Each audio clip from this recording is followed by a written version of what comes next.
Hello, everyone, and a very warm welcome to the English Conversation Academy. I'm Emma, and I am so delighted to have you here with us today for our practice session. And I'm Alex. It is wonderful to be back here with Emma and with all of you. Today is all about helping you improve your English by listening to how we talk about life. And today's topic is a very deep one. We are talking about dreams versus reality. That is right. It is such a fascinating subject because we all have big dreams. But then we have the daily reality of our lives. And sometimes they don't exactly match up, do they? Oh, definitely not for me. At least not all the time. How are you doing today anyway, Emma? Did you have a good morning? I did. Thank you for asking. I started my day with a bit of a dream, actually. I was sitting on my balcony with my coffee, watching the sunrise, and I was dreaming about living in a small cottage by the sea. Oh, wow, that sounds so peaceful. I can almost hear the waves just listening to you describe it. It was lovely, but then reality hit. My neighbor started his loud lawnmower, and I realized I had a pile of laundry to do and 3 meetings to attend. So, goodbye, seaside cottage. Hello, chores. That is funny. That is the perfect example of dreams versus reality. One minute you are a poet by the sea, and the next minute you are just a person who needs to wash their socks. Exactly. It happens to the best of us. But, Alex, I think those little moments of dreaming are so important for our mental health, even if they're far away from our current routine. I agree, but do you ever feel like dreaming too much makes reality feel, well, a bit boring? Hmm, that's a good question. Sometimes, yes, if I spend too much time looking at beautiful travel photos online, my own living room starts to look a bit gray. But I try to use the dream as a motivation instead of a comparison. That is a very healthy way to look at it. I remember when I was a kid, my dream was to be a professional astronaut. I really thought I would be living on Mars by now. Oh my, I can't believe it. An astronaut? That is amazing. So, what happened to that dream? Well, reality happened. I realized that I'm actually quite bad at advanced physics, and I get a little bit motion sick on roller coasters. So, space travel was probably not the best career choice for me. Haha. Oh no, yeah. Being motion sick in space would be a very big problem. I guess that's a case where reality saved you from a very difficult job. Exactly. Now, my reality is sitting in a comfortable chair, talking to you and our students. And honestly, I think I prefer this. It's much warmer than Mars. It definitely is. And the coffee is better here, too. You know, when I was younger, I dreamed of being a famous singer. I used to practice with a hairbrush in front of the mirror every single day. Oh, really? Do you still sing? Maybe you can give us a song right now? Oh, no, no, no, definitely not. That is where reality hit very hard. I realized during a school play that I am actually, well, let's just say I'm a bit tone deaf. I can't hit a high note to save my life. That is too funny. It's funny how our childhood dreams are so big and limitless. And then as we grow up, we start to find our actual strengths. And It's true. But sometimes it's a bit sad to let go of those dreams. Don't you think? Like, part of me still wants to be that singer on a big stage. I think it's okay to keep a little piece of the dream. Maybe you aren't a famous singer, but you can still sing in the shower or join a local choir just for fun. That is a great point. Reality doesn't have to mean the end of the dream, just a different version of it. Like your interest in space, do you still follow news about NASA and planets? Oh, absolutely. I have a telescope in my backyard. On clear nights, I go out there and look at the moon and Jupiter. So, I'm not an astronaut, but I'm still connected to the stars. That is wonderful, Alex. It's like a compromise between what you wanted and what is possible. I think that is the secret to a happy life, finding the middle ground. I agree, but what about the people who say, never give up on your dreams? Do you think that is good advice, or is it sometimes dangerous? I think it's a double-edged sword. On one hand, you need that passion to achieve great things. If people like the Wright brothers hadn't dreamed of flying, we wouldn't have airplanes. Right? Their reality was that humans couldn't fly, but they changed reality to match their dream. Exactly. But on the other hand, if you spend 20 years chasing a dream that clearly isn't working, you might miss out on a reality that could be very beautiful. That is so true. I have a friend who spent 10 years trying to become a famous actor in Hollywood. He worked 3 jobs. He was always tired. He was always broke. He was miserable because his reality was so far from his dream. That sounds really tough. What is he doing now? Well, eventually, he moved back to our hometown. He started teaching drama at the local high school. And you know what? He's actually happier now. He gets to act every day with his students. And he has a stable life. Wow. So his dream changed shape. He is still involved in acting, but in a way that fits with a healthy reality. I love stories like that. Me too. It shows that reality isn't the enemy of dreams. It's just the container they live in. That's a beautiful way to put it. A container. You know, my daily routine is very much reality. I wake up at 6, I feed the cat, I do some yoga, I check my emails. It's very predictable. Do you ever feel bored by that predictability, Emma? Sometimes, yes, but then I think about the alternative. If my life was a constant adventure with no routine, I think I would be exhausted. I need the reality of my morning tea and my quiet garden to feel safe. I'm the same way. I love my routine. I go for a run every morning at the same time. People in my neighborhood probably use me as a clock. Oh, there goes Alex. It must be 7:30. That's funny. I think there is a lot of peace in reality. Dreams are exciting, but reality is where we actually live and breathe. True. But I think we should talk about how to bring the two together. How do you make your reality feel more like a dream? Oh, I have a few tricks for that. One thing I do is I try to find small joys in my day. Like, if I have to do the dishes, I put on my favorite music and pretend I'm at a concert. So you bring your singing dream into the kitchen. I love it. Exactly. It makes a boring reality feel a bit more magical. What about you? How do you spice up your daily reality? I try to learn something new every day, even if it's just one new word in a different language or a fact about history. It makes me feel like I'm moving forward, and even if I'm just sitting at my desk. That is a great habit. It keeps the dreamer part of your brain active. You know, my family is very divided on this topic. My dad is a total realist. He only cares about facts and figures. And your mom? Oh, she is a dreamer.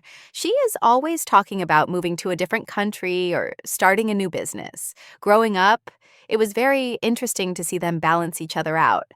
That sounds like a good balance, actually. If you have two dreamers, you might forget to pay the rent. And if you have two realists, life might be a bit too serious. You hit the nail on the head. They really needed each other. My dad kept the house running, and my mom kept the house full of laughter and big ideas.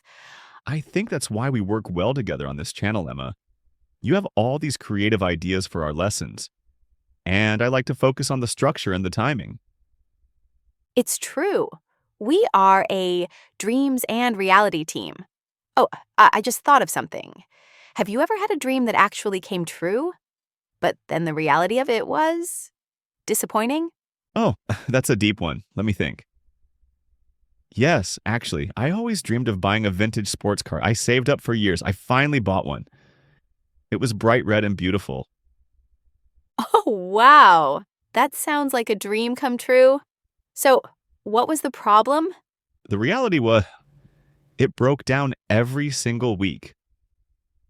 I spent more time under the car fixing it than I did driving it, and it was so loud that my ears hurt after 10 minutes. Oh no, I can't believe it. So the dream was cool guy in a red car, but the reality was tired guy with greasy hands? Exactly. I eventually sold it and bought a very boring, very reliable silver sedan. And honestly, I've never been happier. It has air conditioning and it starts every time. Haha. That is such a classic lesson. Sometimes we dream about the idea of something, but we don't think about the maintenance of it. That is a perfect way to say it. Everything in reality requires maintenance. Dreams are free, but reality has a price. That is very wise, Alex. I had a similar experience with a hobby. I dreamed of being a professional baker. I loved the idea of waking up and smelling fresh bread every day. That sounds like a delicious dream. Did you try it? I did a short internship at a bakery. I had to wake up at 3 o'clock in the morning every day. My hands were always covered in flour, and my back ached from standing for 8 hours. Oh my, that sounds exhausting. It was. I realized that I love eating bread and baking for fun. But the reality of doing it as a job was too much for me. I'm much happier being an amateur baker in my own kitchen. It's funny how reality can actually help us find where we truly belong. By trying the dream and seeing the reality, you learned what makes you happy. Exactly. It's better to know than to always wonder what if. So, Alex, if you could change one thing about your reality right now, what would it be? Hmm, I think I would like to spend more time outdoors. My reality involves a lot of screens, computers, phones, cameras. I'd love to balance that with more green grass and fresh air. That sounds like a very achievable dream. You don't have to quit your job. You just have to schedule a walk in the park. You're right. See, that's a dream being pulled into reality through a simple choice. What about you? I think I'd like to be a bit more disciplined with my morning routine. I dream of being that person who wakes up and meditates for 30 minutes. But my reality is usually hitting the snooze button 3 times. Haha. The snooze button is the ultimate enemy of dreams. It really is. It's like in my head. I'm a Zen master. In reality, I'm a sleepy person who wants 5 more minutes of. Don't be too hard on yourself. I think most of the world is like that. We all have these perfect versions of ourselves in our heads. That's true. Do you think it's important to be perfect in our reality? Oh, definitely not. Perfection is a dream. Reality is meant to be a little bit messy. Our flaws and our mistakes are what make us human. And they are also what make for good stories. I love that. Reality is meant to be a little bit messy. That makes me feel much better about the pile of laundry waiting for me at home. Exactly. It just means you've been living your life. You've been wearing clothes and doing things. You know, I was talking to my younger sister the other day. She is just starting university, and she is so worried about making the perfect choice for her career. She has so many dreams, and she's afraid reality won't live up to them. What did you tell her? I told her that she doesn't have to decide her whole life right now. I told her that reality is flexible. You can start in one place and end up somewhere completely different. And that's okay. That is great advice. I think we put so much pressure on young people to have a vision. But sometimes the best parts of reality are the ones you never planned for. Like this channel.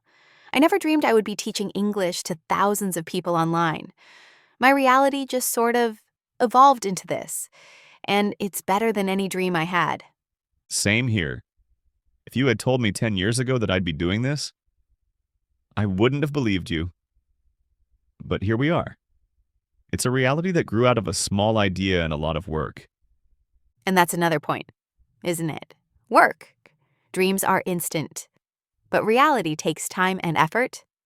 Yes, you can dream of being fit in 1 second.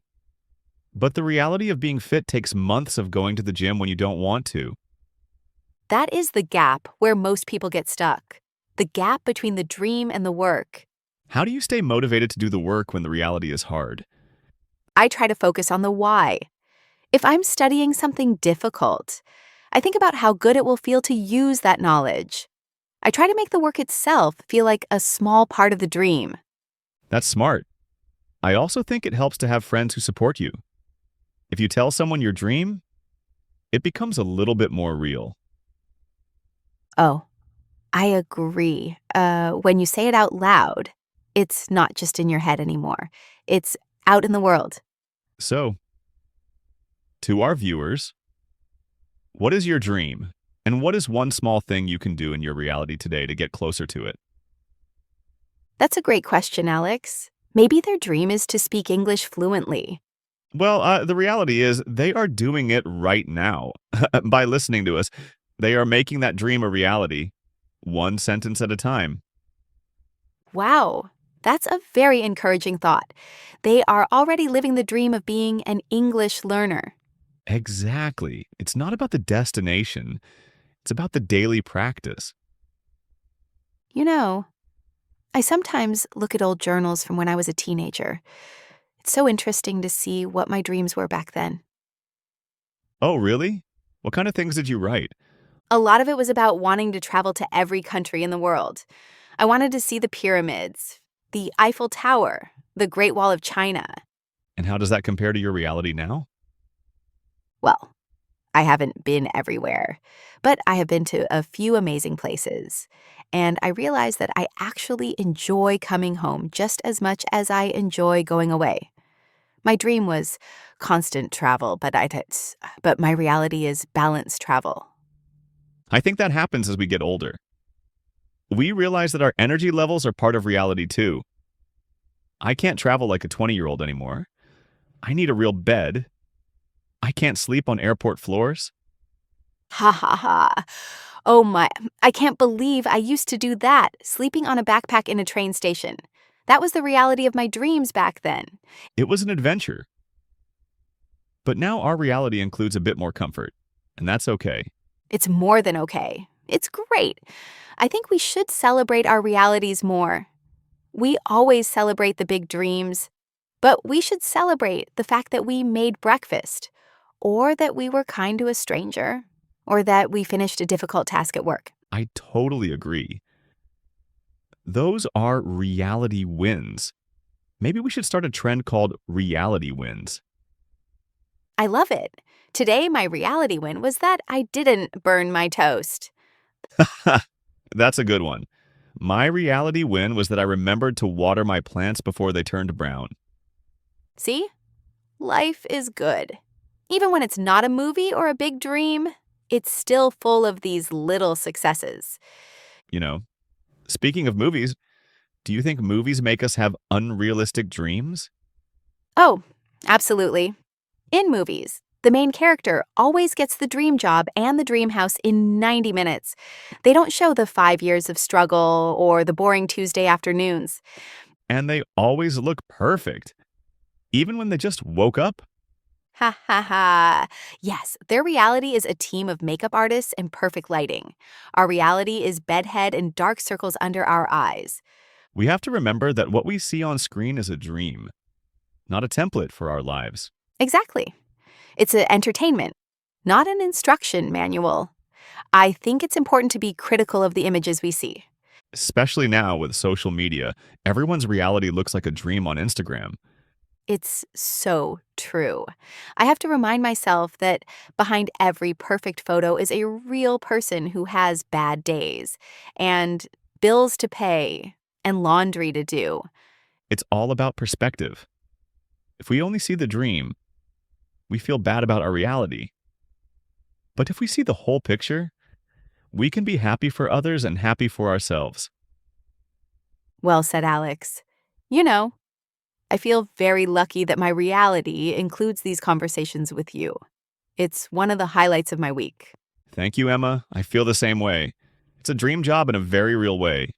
It really is. We get to help people, we get to talk about interesting things, and we get to be ourselves. And we get to drink coffee. Yes, that is a very important part of our reality. Speaking of which, I think my cup is empty. Mine too. Maybe that's a signal that we should start wrapping things up for today. I think you're right. We've covered a lot of ground today, from Mars to seaside cottages to vintage cars. It's been a journey. I hope our friends at home enjoyed it as much as we did. I'm sure they did. Before we go, do you have any final thoughts on dreams versus reality? I would just say, don't be afraid to dream big, but don't be afraid to love your small reality too. Both are important. That is perfect. And for all of you practicing your English, keep dreaming of fluency, but enjoy the reality of every new word you learn today. Yes, every word is a step forward. You're doing a great job. Thank you so much for watching, everyone. It means the world to us.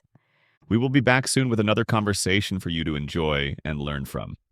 Don't forget to practice what you heard today. Maybe try to tell a friend about your own reality win in English. That's a great idea. It's the best way to make the language stick. Well, it's time to go back to my laundry now. Reality is calling. And I have to go check on my telescope. Have a wonderful day, everyone. See you next time. Goodbye. Take care. Bye. Goodbye. See you soon. Farewell. End scene. Ha ha ha. Yes, and scene. Goodbye for real this time. Bye.